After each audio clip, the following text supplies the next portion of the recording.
What up, guys and gals? It's Damien, your friendly neighborhood comic dad, back this week with another episode, spotlighting some of my graded books. Here's a little preview. I'm gonna show you guys some of my X-Men and Mutant related keys. Let's get it. All right, welcome back, guys. This week I figured I'd show you guys some of my graded comics. These are all X-Men and Mutant related books. Hope you like them. Let's get started. We got Marvel Comics Presents number 72. This is the first Weapon X chapter, and it's a 9.6. Sorry about the glare. This issue's awesome. It's Barry Windsor Smith on art, and he writes the story also. Okay, next up we got Iron Fist number 14. First appearance of Sabretooth. Just an awesome story. Chris Claremont writes it, and John Byrne does a killer Sabretooth. First appearance right here at a 4.5.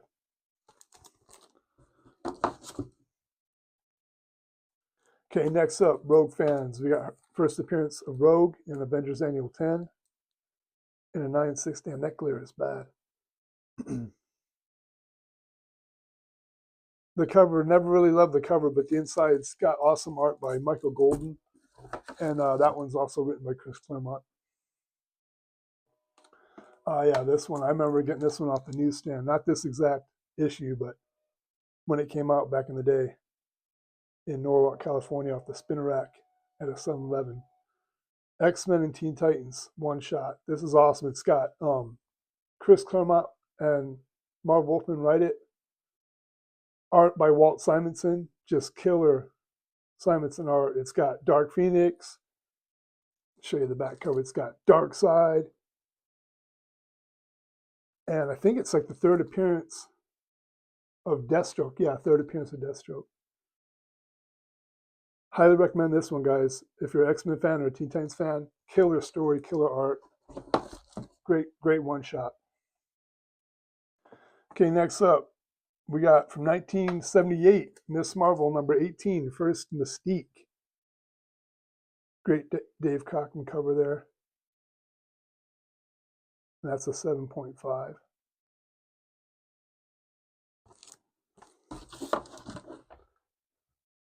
Okay, then we got a couple old school CGC cases. We got a Wolverine miniseries number 1 and an 8.5. Classic, Frank Miller.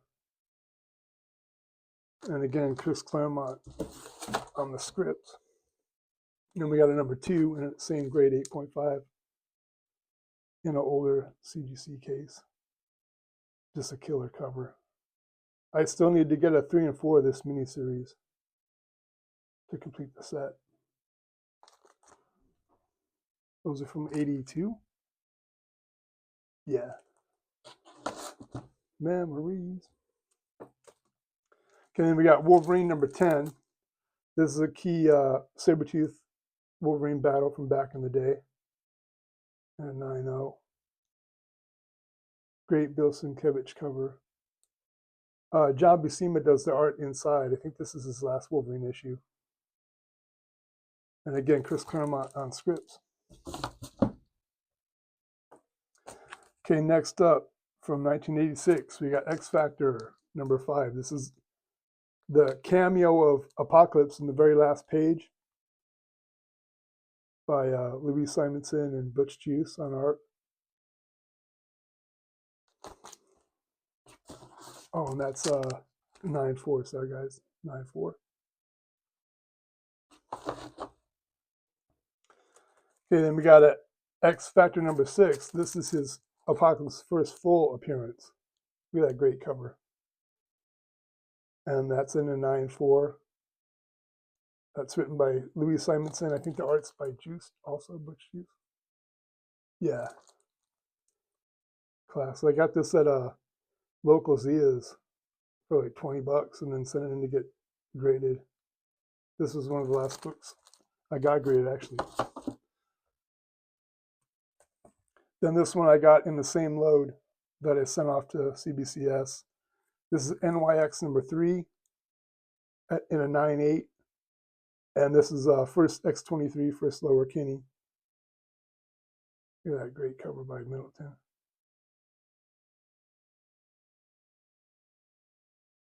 Yeah, really stoked to get this one back in a 9.8. I was surprised.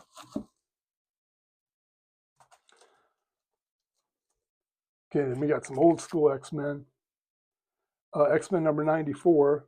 This is the first single issue after Giant Size of the new team with Colossus and Nightcrawler. You got Banshee. Great Dave Cockrum cover. Rest in peace.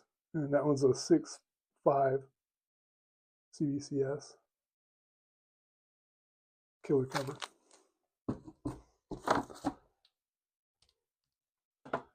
All right, and then big Phoenix fan. I'm really lucky to get this one. I got this from my friend Colt.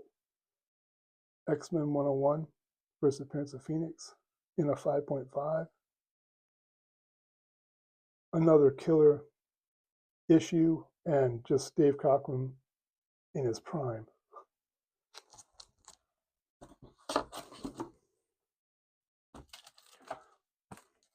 Okay, this one's kind of a lower grade, but I'll take it. It's a 4.5, first appearance of Guardian or Vindicator, James Hudson. Great Dave Cockrum cover, and I believe the interior is John Byrne.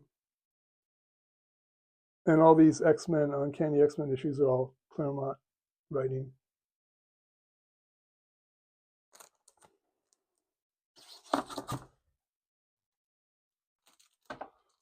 Okay, next up is Uncanny X-Men 121. And this is an 8.5 from 1979. First full Alpha Flight. Again, just Dave Cockrum killing it on the covers. Yeah, there's a cool issue. Really dig Alpha Flight. They got some pretty unique characters. John Byrne on art in that one. And this one's another favorite of mine. I got a 129 Uncanny X-Men. Awesome John Byrne interior and awesome cover. This is a double first appearance. This is first appearance of White Queen and also first appearance of Kitty Pryde. Damn, the glare. Sorry, guys. Trying to minimize the glare. These cases are pretty reflective. But yeah, this is just a killer cover. Killer storyline. Pretty much all these Claremont Byrne issues of Uncanny are untouchable. They're awesome.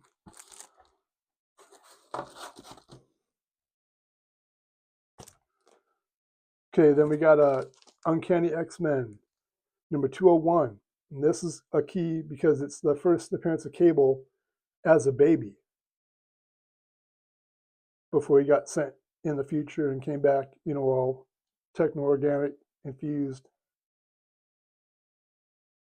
And this is also another killer issue. It's got battle for leadership between Storm, who's depowered, and Cyclops. Who wins? Buy it and find out.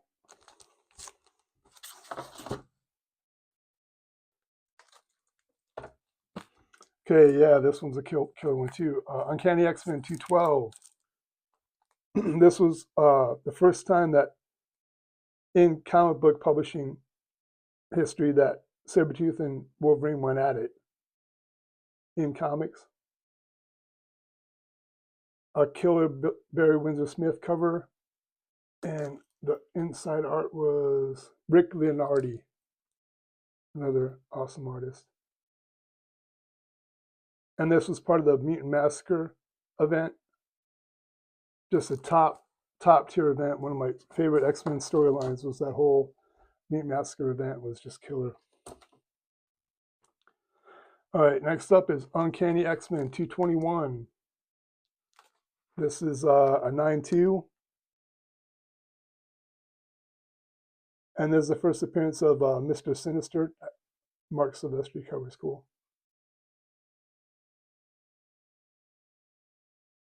Havoc just blowing the crap out of Wolverine.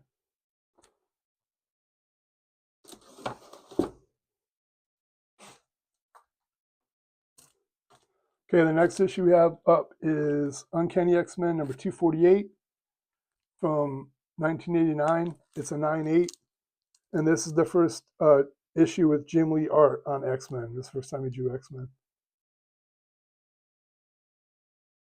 Really happy to have this in this grade.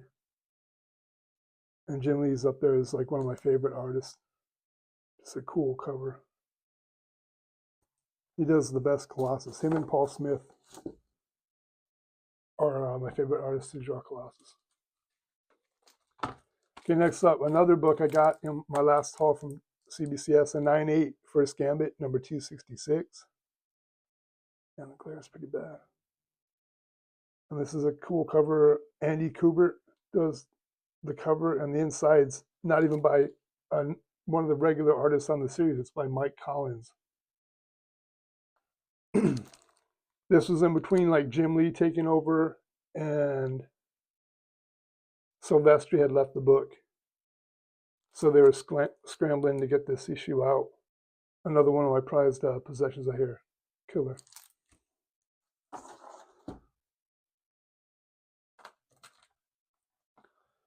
Okay, then we got an old school CGC label. This is a second Gambit in a 9/4. Pretty dark cover there. And this one was, I believe it was a gem issue with Wills Potasio interiors. And I think Jim Lee doesn't know when I hear who did it. The older labels don't say, you know, who wrote it and who drew it inside. Another killer X-Men book.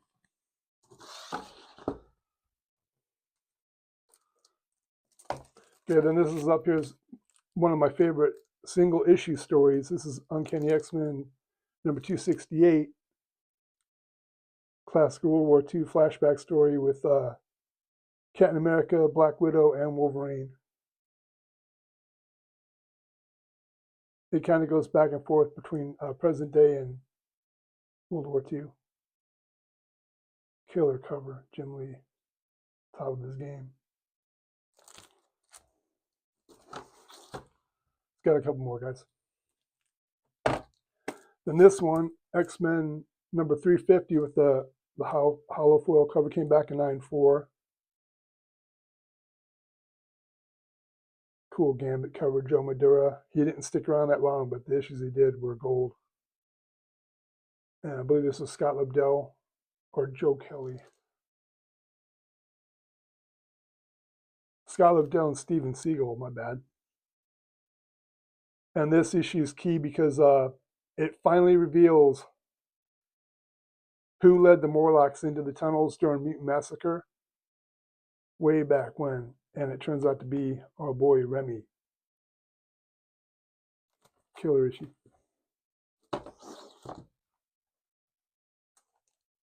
And then this one is Uncanny X-Men Annual 14. And the funny thing about this one was, I showed you the 266. This one actually came out prior to his first appearance. So technically this would be his first appearance. And it's got killer artwork by Art Adams, interiors, and the cover. And it's part of that where they would do like a 4-part story through different titles for the year. And this one was part of Days of Future Present. And you got Ahab, you got Rachel, and then you got old in the future Franklin Richards and Franklin Richards in the present day as Tattletale from the Power Pack. That story was okay. Okay, second to last, we got New X-Men number 134. I got this from my friend Colt. Killer Van Sciver cover. This was part of the Grant Morrison run. Yeah, that's pretty bad glare. And this is first appearance of Quentin Quire, Kid Omega. Kind of under the radar X-Men character.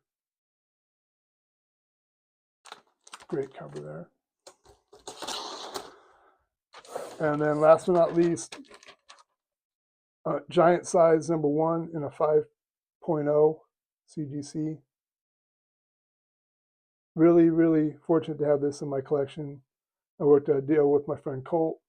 Had to trade some other keys to get it, but I'm really, really grateful to have this in my collection. And this is the very first appearance of the all-new team.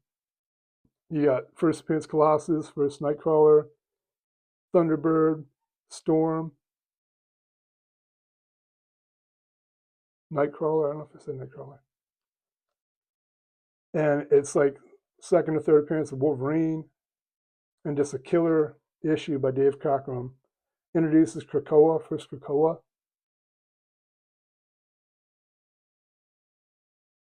This issue has been eluding me forever, and thanks to my friend, I was able to get it. So just a killer key issue. I'm really, really, really again thankful to have it in my collection. All right, guys, that's gonna do it for this episode. Hope you guys like checking out some of my graded books. Had fun showing you guys some of the collection. Leave comments on which ones you guys liked, or comment on what graded books you have that you really think will have in your collection. Any keys that are awesome. I'd like to know about it. And again, thanks for watching. Thanks to all the subscribers again, all the comments. Really appreciate it. And until next time, take care.